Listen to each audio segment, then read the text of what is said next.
All right, today we're going to tackle something so fundamental you probably don't even think about it: time itself. It turns out there's a new way of looking at physics that suggests we've been getting it wrong, like profoundly wrong. And the clue to fixing it all? Well, it comes from a tiny bead of glass left over from the day that dinosaurs died.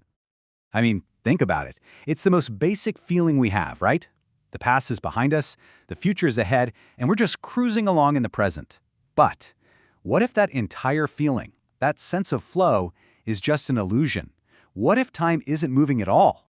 You know the mental picture we all have. We think of reality like a document being scanned, with that light bar moving smoothly and constantly from top to bottom. Every single moment gets processed at the exact same speed.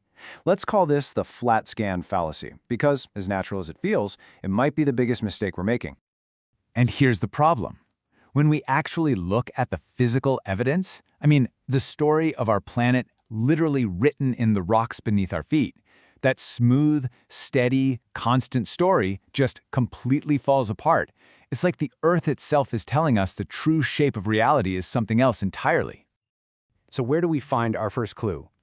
We have to go back 66 million years to one of the most violent days in Earth's history, the asteroid impact that wiped out the dinosaurs. Because in the debris of that cataclysm, a bizarre little puzzle was left behind, frozen in time. These little things are called impact spherules. So when that massive asteroid hit, it basically vaporized rock, blasting it into the atmosphere. This molten rock then cooled and rained back down as these tiny, microscopic glass beads. And each one is a perfect little time capsule, a chemical snapshot of that event. Okay, and this is where things get really weird. When scientists put these spherules under the microscope, they find two different sets of chemical data locked inside. And here's the kicker. These two sets of data tell completely contradictory stories about what happened. They just don't add up. So let's break down this conflict, because it's everything. On one hand, you've got a chemical signature that's basically a source recipe. It tells you exactly what went into the mix, how much asteroid, how much Earth crust. It's like a fingerprint. It's static. It doesn't change. But on the other hand, you have a totally different chemical signature that acts like a process record. It tells the story of the journey, how fast that molten glass cooled down. The problem? For both of these things to be true in the same bead of glass, our whole idea of a single steady rate of time has to be wrong. Now that source recipe isn't vague. It gives us a hard, unchanging number. Analysis shows again and again that these spherules are made of somewhere between 17 to 25% asteroid material. That number is baked in. It's fixed. In this new framework, they call this a slice invariant, and it's a critical idea. It means this number is a fundamental fact about the event itself, not part of some story that unfolds over time. It's a clue that maybe this whole event isn't a story, but a single fixed point in some much bigger, stranger structure. The fact that these two clocks, the recipe and the process, can't agree means our model is broken. It's just busted. So, to solve this puzzle, we're going to need a completely new way of looking at reality itself. That simple river of time idea, our flat scan fallacy, it just has no way to explain how you can have a static, unchanging fact living right alongside a dynamic, changing record in the same object. The evidence from these tiny rocks demands we just throw the old map out. So let's build a new one. This is the big aha moment. On the left, there's our old, broken, flat scan idea.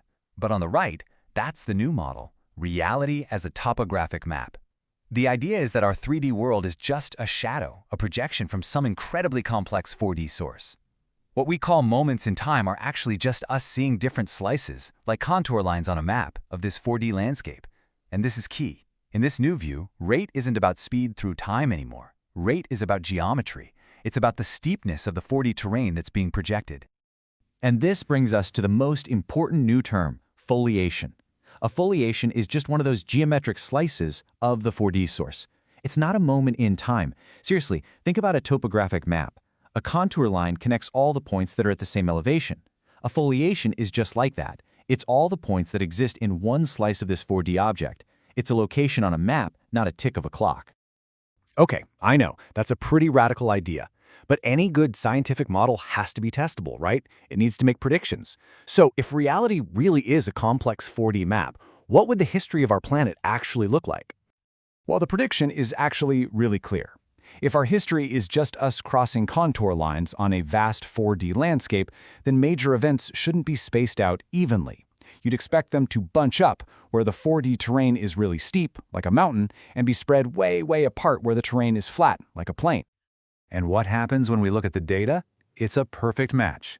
The old flat scan model would predict that major events are pretty evenly distributed. But what the geological record actually shows is intense clustering of events with huge, quiet gaps in between. It looks exactly like the contour lines on a mountain range. And this just reframes everything. You know those famous gaps in the fossil record that have puzzled scientists forever? Well, what if they're not missing time? What if they're not failures in the record? In this view, they're actual, real features of the 4D map. They are the vast, flat, low-gradient plains of history. So let's bring it all home. Let's take the clues from those tiny glass spheres and the clues from the entire massive sweep of the geological timeline and put them together. What does this topographic map of reality actually tell us about the world? This table really sums up the whole paradigm shift. The stuff from the Chicxulub impact, it wasn't an event that happened in time, it's a 3D projection from a single 4D point. Those conflicting isotopes, not a paradox at all. One is a fixed property of the source itself, the other is just an artifact of the projection. And those geological gaps, they're not missing time, they're just the flatlands on the 4D map. And all of this leads to one single, inescapable conclusion.